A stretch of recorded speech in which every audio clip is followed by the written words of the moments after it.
नमस्कार दर्शकों, आप देख रहे हैं आवाज इंडिया। पूर्व गृह मंत्री अनिल देशमुख पर हमले को लेकर संजय राउत का बयान। शिवसेना उद्धव दल के नेता संजय राउत ने महाराष्ट्र के पूर्व गृह मंत्री और शरद पवार की एनसीपी के नेता अनिल देशमुख पर हुए हमले को लेकर बयान देते हुए कहा है कि राज्य की कानून व्यवस्था पूरी तरह से खत्म हो गई है।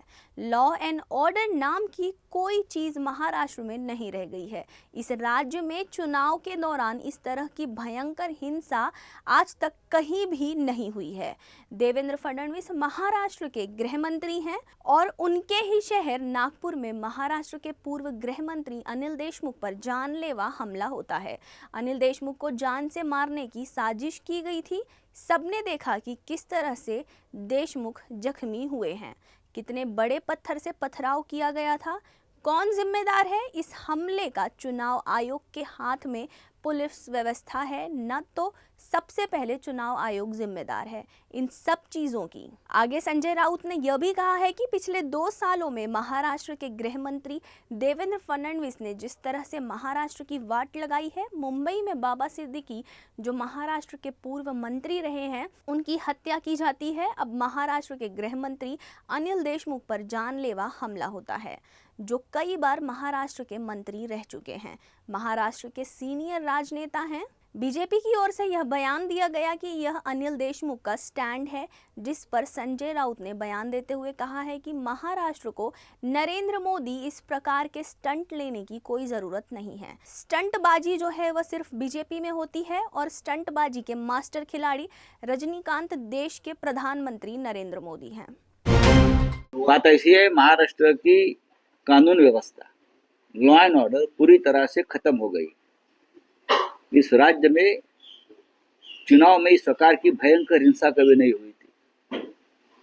देवेंद्र फडणवीस विद्यमान गृह मंत्री है, उनके शहर में महाराष्ट्र के पूर्व गृह मंत्री अनिल देशमुख के ऊपर उनको मारने की साजिश, उनकी हत्या करने की साजिश और उनको जिस तरह से हमला किया, आपने देखा उसका वीडियो, पूरा सर टूट गया है, फूट गया है। कौन जिम्मेदार है? चुनाव आयोग के हाथ में पूरे सूत्र रहते हैं ना, तो सबसे पहले चुनाव आयोग जिम्मेदार है जो महाराष्ट्र की हालत खराब हो गई है। और बाद में मैं मानता हूं कि देवेंद्र फडणवीस जो गृह मंत्री है, 2 साल में महाराष्ट्र की जिस तरह से वाट लगाई है लॉ एंड ऑर्डर की, इसके लिए मुंबई में बाबा सिद्दीकी जैसे पूर्व मंत्री की हत्या होती है भर सड़क पर, और पूर्व गृह मंत्री अनिल देशमुख जो एक महाराष्ट्र के सीनियर पॉलिटिकल नेता है, 7 बार विधायक बन चुके हैं, मंत्री बन चुके हैं, मंत्री रहे, शरद पवार साहब के बहुत ही करीबी है, उनके ऊपर जिस प्रकार से हमला हुआ, हत्या की साजिश हुई, उनकी जिम्मेदारी देवेंद्र फडणवीस ने खुद लेनी चाहिए। महाराष्ट्र को नरेंद्र मोदी जी से ये स्टंट की शिक्षा लेने की जरूरत नहीं है। ये स्टंटबाजी बीजेपी में होती है और स्टंटबाजी के जो रजनीकांत है वो अपने प्रधानमंत्री नरेंद्र मोदी जी है, वो रजनीकांत है। जैसे रजनीकांत स्टंट करते हैं ना, वैसे वो राजनीति में बहुत स्टंट करते हैं, वो बीजेपी के रजनीकांत है। उप मुख्यमंत्री और बीजेपी नेता देवेंद्र फडणवीस धर्म युद्ध शिवसेना को न सिखाएं, महाराष्ट्र में सिर्फ छत्रपति शिवाजी महाराज का है धर्म। देवेंद्र फडणवीस के धर्म युद्ध वाले बयान पर संजय राउत ने प्रतिक्रिया देते हुए कहा है कि धर्म युद्ध की बात सही है, लेकिन हम सिर्फ महाराष्ट्र धर्म और छत्रपति शिवाजी महाराज के धर्म को मानते हैं और यही ललकार हमने अपने विरोधियों को दी है। प्रधानमंत्री नरेंद्र मोदी, अमित शाह, महाराष्ट्र के उप मुख्यमंत्री देवेंद्र फडणवीस, मुख्यमंत्री एकनाथ शिंदे जो महाराज को लूटने का काम कर रहे हैं, उसके खिलाफ हमारे धर्म युद्ध की लड़ाई जारी है। धर्म युद्ध की बात है, ये सही है। यहाँ एक महाराष्ट्र धर्म की बात हम हमेशा करते हैं। छत्रपति शिवाजी महाराज के जमाने से यहाँ महाराष्ट्र धर्म चलता आया है, महाराष्ट्र धर्म, और इस हिसाब से हमने धर्म युद्ध की ललकार दी है। नरेंद्र मोदी जी, अमित शाह जी, देवेंद्र फडणवीस, एकनाथ शिंदे ने महाराष्ट्र को लूटने का जो एक विड़ा उठाया है, उसके खिलाफ हमारा धर्म युद्ध जरूर चल रहा है। शिवसेना को खत्म करने वाले असली गद्दार उद्धव ठाकरे हैं। राज ठाकरे के बयान पर संजय राउत का पलटवार। महाराष्ट्र नवनिर्माण सेना के चीफ राज ठाकरे ने जिस तरह से उद्धव ठाकरे को लेकर बयानबाजी की एक रैली के दौरान कि उद्धव ठाकरे ही शिवसेना को डुबाने वाले हैं, शिवसेना को खत्म करने की असली जिम्मेदार उद्धव ठाकरे हैं, असली गद्दार उद्धव ठाकरे हैं।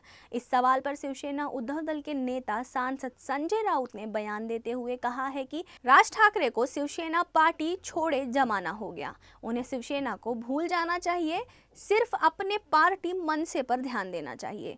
राज ठाकरे को अपनी पार्टी किस स्थिति में है, कहां पर है, इस पर ध्यान देने की आवश्यकता है। राज ठाकरे कभी बीजेपी की स्क्रिप्ट पढ़ लेते हैं तो कभी एकनाथ शिंदे की स्क्रिप्ट पढ़ लेते हैं तो कभी नारायण राणे का स्क्रिप्ट पढ़ लेते हैं।